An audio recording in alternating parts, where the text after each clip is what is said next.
ठंड भी बढ़ने लगी।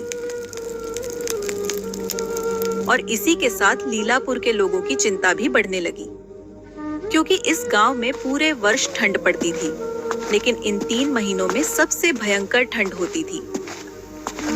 लीला भैया, जल्दी जल्दी चलो, वापस भी आना है। शाम का हाल तो जानते ही हो। हाँ जानता हूँ, ये 3 महीने लीलापुर के लिए नरक के समान हो जाते हैं। लीलापुर के लोग केवल ठंड से ही परेशान नहीं थे, बल्कि उनकी दूसरी समस्या गांव में रहने वाला बनवारी। जैसे ठंड हर रोज होती थी, वैसे ही बनवारी से झगड़े भी हर रोज होते थे।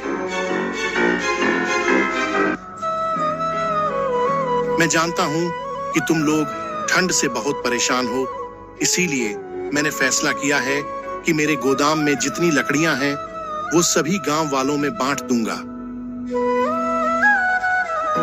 मुखिया जी, आपका यह फैसला बहुत सही है। इससे गांव वालों को बहुत मदद मिलेगी। आप हमेशा गांव वालों की परवाह करते हैं। क्या सोच रहे हो बनवारी? इस भयंकर ठंड में गांव वालों की मदद करो। तुम्हारे पास तो कई सालों की लकड़ियां रखी हुई हैं। देखिए मुखिया जी, यह गांव वाले ठंड में चाहे जैसे रहें, लेकिन मैं अपनी लकड़ियां बिल्कुल नहीं दूंगा। और फिर यह ठंड तो हर साल आएगी, मैं कहां तक इनकी मदद करूंगा? जब गांव वाले कभी मेरी मदद नहीं करते, तो भला मैं उनकी मदद क्यों करूं? मुखिया जितने नम्र और दयालु प्रवृत्ति के थे, बनवारी उतना ही कठोर, झगड़ालू और दुष्ट प्रवृत्ति का था।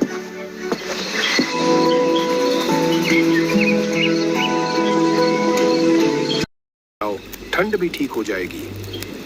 दादा, इस ठंड का बनवारी से क्या लेना देना? फिर ठंड तो बनवारी को भी लगती है।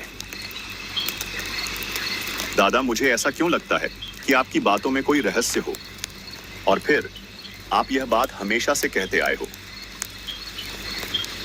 हो सकता है कोई रहस्य हो।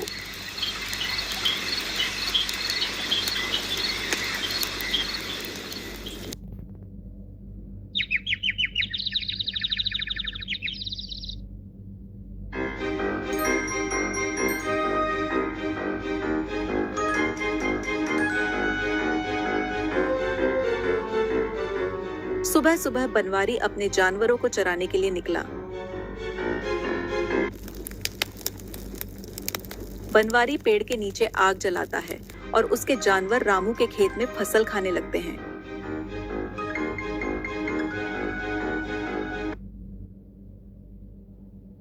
बनवारी, तुम जानवरों की देखरेख में थे, लेकिन फिर भी जानवर रामू के खेत में गए और उसकी फसल पूरी तरह से खराब हो गई। इसीलिए उसकी पूरी फसल का नुकसान तुम्हें देना होगा। यही पंचायत का फैसला है। सभी लोग मुखिया के फैसले से बहुत खुश हुए।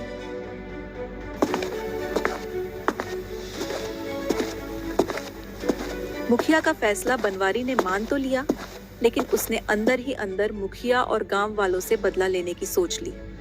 कुछ दिनों बाद फिर एक घटना घटी। बनवारी अपने जानवर जंगल के तालाब में नहला ला रहा था।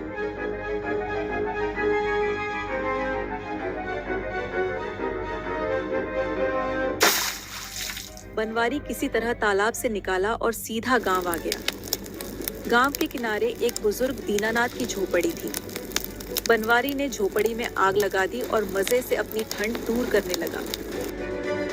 मुखिया जी, मेरी केवल एक ही टूटी फूटी झोपड़ी थी जो बनवारी ने जला दी।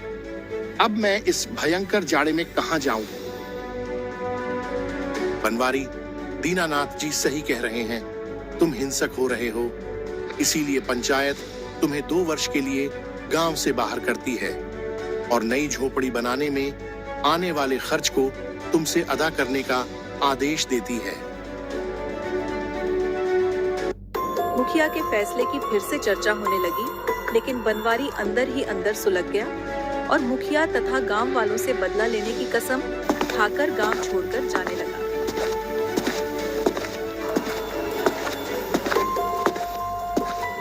बनवारी तो बिना सुधरे गांव छोड़कर जा रहा है, मतलब यह भयंकर ठंड अब कभी नहीं जाएगी। दादा, मुझे ऐसा क्यों लगता है कि आपकी बातों में कोई रहस्य हो, और फिर आप यह बात हमेशा से कहते आए हो। दीनू, हर बात को बताने का समय आता है। इतना कहकर बृजनाथ चल देते हैं।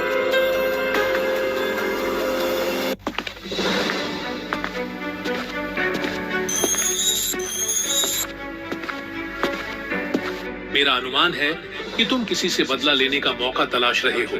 हाँ हाँ, ऐसा ही है। लेकिन तुम कौन हो? मैं कौन हूँ इससे कोई मतलब नहीं। केवल यह सोचो कि यदि इस भयंकर ठंड में गांव में और अधिक ठंड हो जाए तो मुखिया और गांव वालों के लिए कैसा रहेगा। हाँ, मैं ऐसे ही मौके की तलाश में हूँ जब मुखिया और गांव वाले बिना पानी की मछली की तरह तड़पे और उनकी मदद करने वाला कोई ना हो। तो फिर अपने पास पड़ी पोटली उठाओ। इस पोटली की जितनी रेत तुम जमीन पर डालोगे, गांव में उतनी ही ठंडक बढ़ेगी और यह ठंडक पूरे 3 महीने रहेगी। बनवारी रेत की पोटली लेकर वापस गांव चल दिया।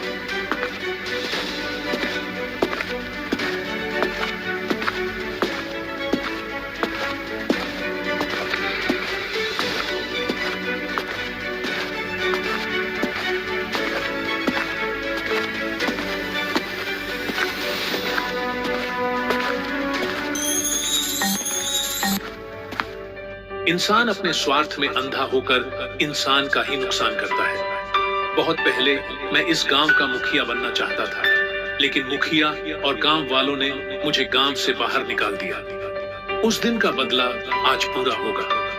अब देखते हैं कैसे कटेंगे इनके ठंड के 3 महीने। मुखिया जी, मुझे केवल 5 दिन का मौका दे दो, फिर मैं 2 वर्ष के लिए यह गांव छोड़कर चला जाऊंगा। मुखिया बनवारी की बातों में आ गए और उसे 5 दिन का समय दे दिया। बनवारी गांव की एकांत जगह पर गया और पोटली खोलने लगा। तभी पोटली उसके हाथ से छूटी और सारी रेत जमीन पर फैल गई। अगले ही पल बर्फ की बरसात होने लगी और धीरे धीरे बर्फ घरों और गलियों में जमने लगा। भाई, पहले क्या कम जाड़ा था जो अब बर्फ भी गिरने लगी। भैया, हवा भी बहुत ठंडी चल रही है, अब लकड़ियां नहीं काट पाएंगे। चलो वापस चलते हैं। कुछ ही घंटों में लोग ठंड के कारण बीमार पड़ने लगे। शाम का समय हो रहा था। बनवारी बहुत खुश होकर अपने घर जाने लगा। तभी एक छोटा लड़का बनवारी के पास आया। काका, काका, आपके पास तो बहुत सारी लकड़ियां हैं। मुझे थोड़ी लकड़ियां दे दो। मेरे पिताजी इस ठंड के कारण बहुत बीमार हैं। मेरा पिताजी के अलावा इस दुनिया में कोई नहीं है। बनवारी ने लड़के की तरफ देखा। लड़का नंगे पैर बर्फ पर खड़ा था। उसकी आंखों से आंसू बह रहे थे। यह देखकर बनवारी की अंतर आत्मा उसे झंकोरने लगी। वह सोचने लगा, मेरा बदला तो मुखिया और गांव वालों से है, इन छोटे छोटे बच्चों से नहीं। बनवारी, तू कितना गिरा हुआ व्यक्ति है। अगर इस ठंड में बच्चों या उनके माता पिता को कुछ हो गया तो ये सारा पाप तेरे सर आ जाएगा। बनवारी का हृदय पश्चाताप से भर गया और उसकी आंखों से आंसू बहने लगे। वह रुंधे गले से जोर आवाज में बोला, गांव वालों, मुझे अपने किए पर पछतावा है। मेरी गोदाम से सारी लकड़ियां निकाल लो और अपने परिवार तथा बच्चों का ठंड से बचाव करो। इसके बाद बनवारी ने फावड़ा उठाया और रास्ते पर जमी बर्फ अकेले ही साफ करने लगा। गांव वाले बनवारी के इस बदले स्वभाव के कारण बहुत आश्चर्य में थे, लेकिन बृजनाथ दादा बड़े शांत होकर खड़े थे, जैसे वह जानते हों कि आगे क्या होने वाला है। तभी बिजली चमकी और सारी बर्फ गायब हो गई। मौसम पहले जैसा हो गया।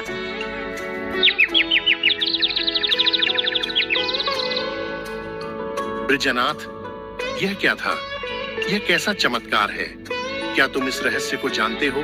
हाँ मुखिया, बहुत वर्ष पहले अपने गांव में एक महात्मा आए थे, लेकिन गांव वालों ने उन पर ध्यान नहीं दिया और वे भयंकर ठंड में पूरी रात एक पेड़ के नीचे बैठे रहे। सुबह जब महात्मा जाने लगे तो उन्होंने कहा, जिस तरह मैं भयंकर ठंड में बैठा रहा हूँ, उसी तरह अब इस गांव में वर्ष पर ठंड होगी, लेकिन ठंड के 3 महीनों में बहुत भयंकर ठंड पड़ेगी। मैंने महात्मा के हाथ जोड़े और बहुत विनती की तो महात्मा जी ने कहा, जब इस गांव का सबसे दुष्ट व्यक्ति सुधर जाएगा तो मेरा श्राप भी समाप्त हो जाएगा, लेकिन तुम यह बात किसी को नहीं बताओगे, अन्यथा इस गांव की ठंड कभी नहीं जाएगी। इसीलिए मैंने आज तक यह बात किसी को नहीं बताई, लेकिन ईश्वर की कृपा से आज सब कुछ सही हो गया है।